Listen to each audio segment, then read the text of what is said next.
Роль женщины в промышленности велика на данный момент. На предприятиях трудятся много женщин. Однако 50 лет назад женский труд был активно вовлечен в тяжелой промышленности. Экспедиции, шахты, обогатительные фабрики – это история Мирного, которая дала импульс почти всему, что сейчас работает в Мирнинском районе. И в этой истории важное место занимают женщины. История Екатерины Поповой, ветерана алмазной промышленности, поделится наш СОБКОР в Мирном Марфирина Алексеева.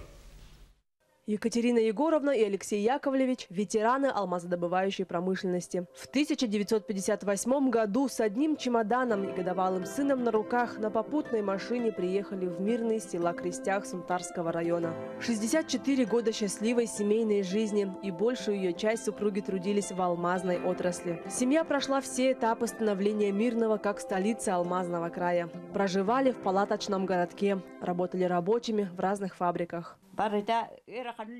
Мы трудились во времена тяжелой физической работы. В то время фабрика только строилась, поэтому чистили строительный мусор. Ломом кололи лед, убирали лопатой остатки древесины, железа, различный мусор. Все чистили. Как только открываешь двери фабрики, звучит громкий звук мотора. После 8-часового дня работы слух вовсе приглушался. Ничего не слышишь. Во время работы параллельно обучались промышленным специальностям. Так, позже Екатерина Егоровна стала специалистом по обогащению руды путем магнитной сепарации. Супруг Екатерины в промышленность пришел позже. Поначалу трудился с экспедицией, пролагал дорогу, которая сейчас ведет в города Удачный и Айхал. И уже затем трудился на прииске водораздельные галечники. Вечером после работы обучали на курсах. Так я получил специальность слесаря и монтировщика.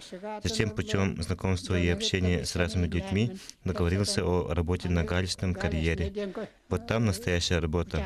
Промывали землю, руду с алмазами. Сейчас Екатерине Егоровне 91 год, Алексею Яковлевичу 86. Они вырастили 2 сыновей, у них есть 3 внуков и 1 правнучка. Несмотря на преклонный возраст, ведут активный образ жизни. Екатерина Егоровна состоит в музыкальном ансамбле, любит шить и заниматься огородом. История их семьи неразрывно связана с становлением Мирного, да и они сами стали ее непосредственными участниками. Марфирина Алексеева, Иванна Филиппова, Артем Алексеев, Мирный.